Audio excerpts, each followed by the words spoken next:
জীবনসঙ্গী হিসাবে নির্দিষ্টভাবে কাউকে রবের কাছে চাওয়া কি জায়েজ? জীবনসঙ্গী হিসাবে নির্দিষ্টভাবে কাউকে রবের কাছে চাওয়া জায়েজ।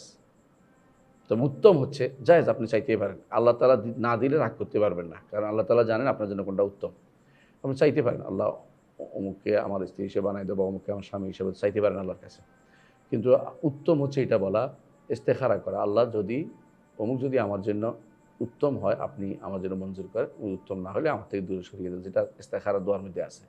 এটা হচ্ছে উত্তম।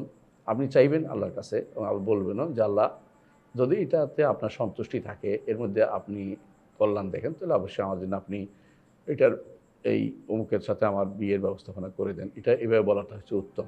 আর এমনি যদি আপনি মনে করেন আপনার কাছে সব দিক দিয়ে ধারণা মনে হয়েছে অমুক সেরা, কোনো চাইতে পারবেন। এটা চাওয়া তো কোনো দূষণীয় না, কারণ এটা চাওয়ার জিনিস। যদি কোনো সেরা অর্থাৎ শারীরিক কোনো বাধা না থাকে। কিন্তু কোনো কাফের দেখে তারে জীবনসঙ্গী চাওয়া, অথবা কোনো বেনামাজি দেখে, অথবা মোনাফেক দেখে, মোলহেদ দেখে, জিন্দিক দেখে, দিন বিরোধী দেখে তাকে আপনি চাওয়া, জীবনসঙ্গী চাওয়া, এটা কখনো জায়েজ হবে না। কারণ আপনি জানেন যে সে শরিয়া বিরুদ্ধ, শরিয়া বিরুদ্ধে চাওয়া যায় না। চাইতে হলে শরিয়ত অনুমোদিত জিনিস চাইতে হয়। তাহলে আপনি এভাবে চাইতে পারবেন, ইনশাআল্লাহ কোনো সমস্যা নেই। কিন্তু উত্তম পদ্ধতি আপনাকে বলে দেওয়া হয়েছে, এটা হচ্ছে এটা চাওয়া যে আল্লাহ অমুককে আমি পছন্দ করি, ভালোবাসি। আল্লাহ যদি ভালো হয়, যদি ওর সাথে জীবন নির্বাহ করা ভালো হয়, তাহলে আপনি আমার জন্য ব্যবস্থাপনা করে দেন। এটা আল্লাহর কাছে চাইতে পারবেন, এইভাবে চাইবেন। আর যদি খারাপ হয়, তাহলে আমাদের দূরে সরিয়ে দেন। ইস্তেখারা যে ব্যবস্থা, এই ব্যবহারটা উত্তম।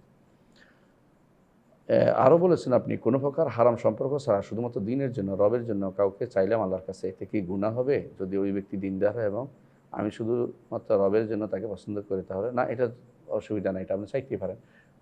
এটা চাওয়া জায়েজ আছে, কিন্তু আমরা যেভাবে বলছি সেভাবে বলাটা উত্তম।